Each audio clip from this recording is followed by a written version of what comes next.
Everybody, welcome back to Wiki Good Sports. This is At the Buzzer, and we're joined by Ryan Flynn. No Jack today. When Jack comes back, we'll talk about the Celtics and Warriors. We're not just avoiding that because our Celtics lost. It's just scheduling and all that. Today, we are talking about the first 5 picks in the NBA draft. A little draft preview here before tomorrow night, or I guess at the time that you're hearing this, tonight's draft happens. Ryan, how you doing? Doing good, Brian. I am representing the Celtics here, but Yes. very happy not to talk about them.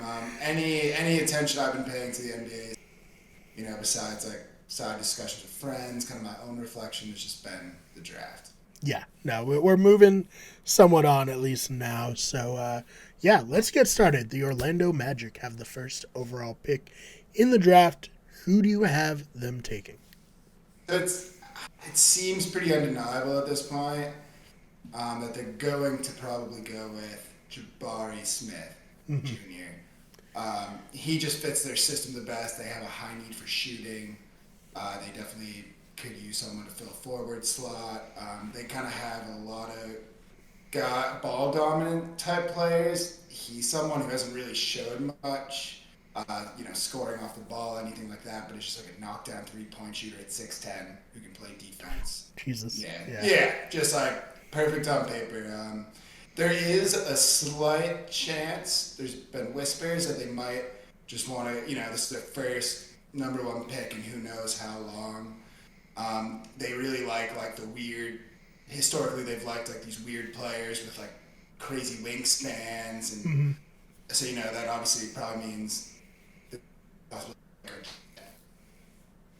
Oh, hold on, you broke up a little bit there. What was the? Oh, sorry, I was saying, so there's always the possibility they're just gonna go Chet Holmgren. Yeah. Probably the weirdest, most exciting prospect in this Mm-hmm. draft.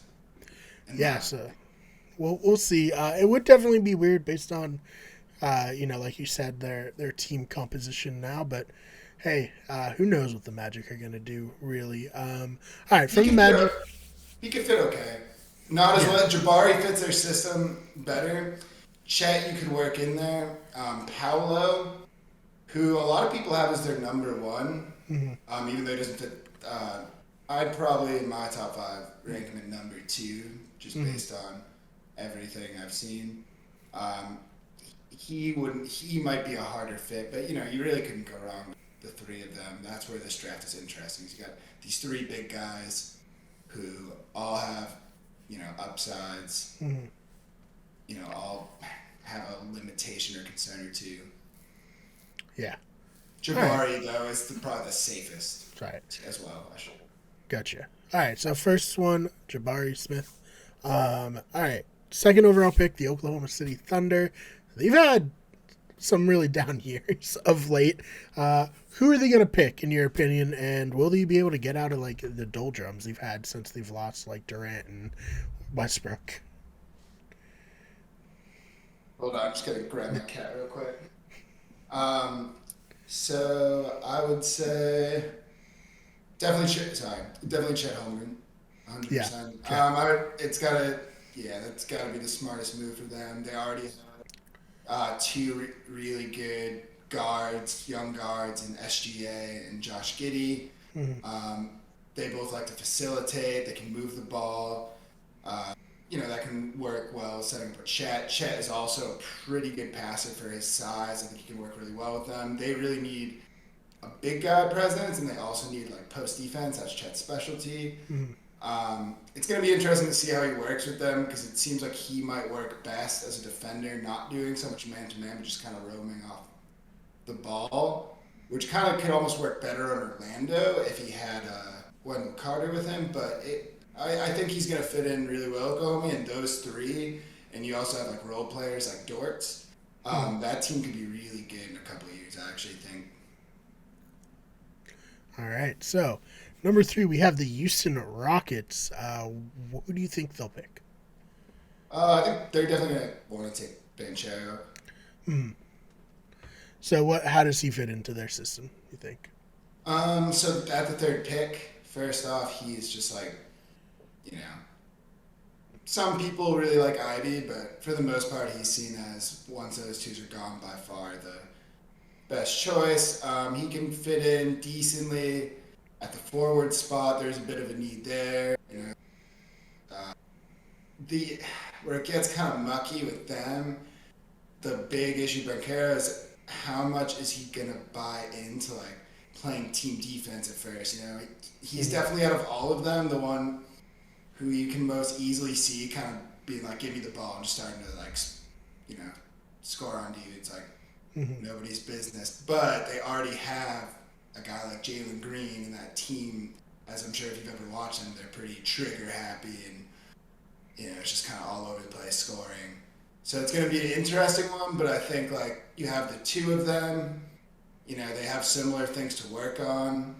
They both like have shown they can be absolute beasts. Yeah, it could be interesting. Jalen Green really developed as the year came on. He kind of slid into like, the top 5 rookies this year. Like really like, is this the guy? Just with some of the absurd games he had. All right, so before we started recording, you said the Sacramento Kings could be the toughest one to predict. That being said, who do you have them picking at number 4? So I'm going to say Sacramento's going to trade that pick. Okay. Who they're going to trade it for? I don't know. The team of highest interest, I think, is Detroit. Detroit also. So there's 2 options for Detroit, right? They could just try to get that straight up pick. Yep. And try to trade pieces opposed to their number 5 pick. Right? They have Jeremy Grant. There's been talks maybe they'll do some trades with the Blazers and get the 5 and 7 instead. Sadiq Bey is another guy. Like I said, you don't want to like move too much, but it is something they could do. Or they'll trade their number 5 pick, and something. But the issue there is like, Sacramento, I guess at number 5, I can go over who they would draft, but it's kind of like, what are you doing at that point if you're really trying to win this year? You're just like trading up 1 pick. You're missing out on, having the prospect of more upside just to compete now. Is the piece you're getting back really worth it? Right. So, I guess what's the most likely trade in your opinion? Do you think Detroit moving up to 4 is the most likely? That I can think of at this moment, yes. I think this draft is wildly unpredictable. I think there's just a ton of teams that are trying to compete right now, desperate to do so, even if it doesn't make sense in its entirety. Although, of course, it's what you want to do as an NBA team. And then I think there's also, like, players who want to move around, and then, like, teams that just kind of need to shift some dynamics as well. Yeah. All right, so let's say Detroit does trade up to 4. Who do you have them taking? I definitely think they're going to go Jaden Ivey if they get the 4th pick. Jaden Ivey at 4. All right. And then do you, like you said, you think they might move pieces rather than picks? Do you think Detroit will hang on to 5, or do you think that will be Sacramento's pick? Yeah, very tough for me to say. Let's say I think Sacramento holds on to that 5th pick, yes. All right. So in this scenario, who do you have Sacramento picking at 5? If they're at 5, I think they're going to go Keegan Murray. I think that is the pick they should take anyways. But I do want to say I think there's a chance if they don't like what Detroit offers, they'll just take Jaden Ivey. Okay, all right. So, I do think that could happen. And in that scenario, who do you think Detroit takes, or do you think they trade back, or what's the move there?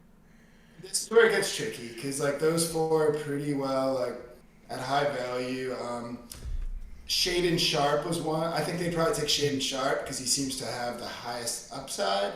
I think Detroit's like obviously like a very young developing team, and again they drafted Cade Cunningham, who like kind of the beauty with him is you can kind of put whatever pieces around him. You don't need to like and he can really like unlock guys while still playing his own game incredibly well.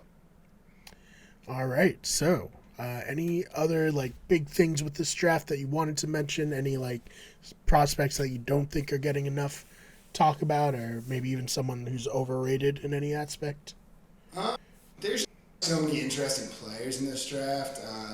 I know one guy who might go middle, but He could go earlier, he could go later.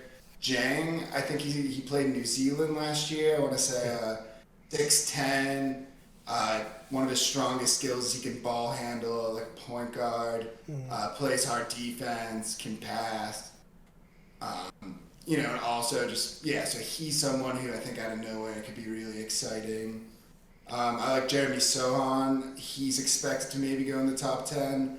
What's kind of weird about him, he compares himself, a little presumptuous, to like Jay Crowder, Draymond Green, those kind of like, I guess Boston fans would see it as Marcus Smart. Yep. Even though I think obviously a little different, but you get the idea. Yeah.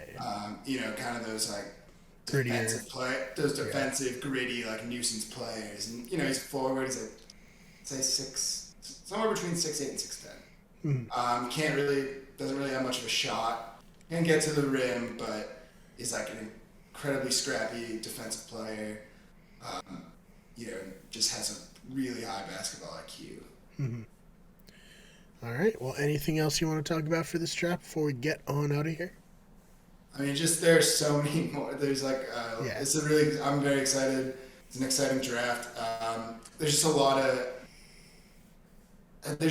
like what ifs, like it really, I don't know how a lot of these players are going to turn out, but a lot of them prospectively are very exciting while also in some cases being underwhelming at the same time. It's going to be really interesting. Awesome. Well, other than that, where can they find you online? Still writing for the blog? You want to plug that? Yeah, you can look our What's Good Everything sports blog. I'm supposed to be writing basketball articles. Hopefully, I can do like some of my favorite picks, moves in this draft. And then we have Brett doing baseball, Chris doing hockey. Check all that out. Brian's doing football. Yes, it's starting to heat up. Things are happening. Players are probably, gonna get cut soon. There's gonna be big surprises, all that. So I will be covering that in depth as always. But that is WeCoulda-Get-Everything-Sports.com for some great coverage. Check out Ryan's post-draft coverage there. You can follow me on Twitter at TheFakeBMar. This BMARR channel is on Twitter at WickedGoodSport and at WGEverything, Instagram WickedGoodEverything, Twitch at twitch.tv/WickedGoodEverything, and on TikTok. Search WickedGoodSports, search WickedGoodEverything. Ryan, thank you so much for your time. Thanks for having me, bro. As usual, it was a pleasure. And we'll see you all in the next one.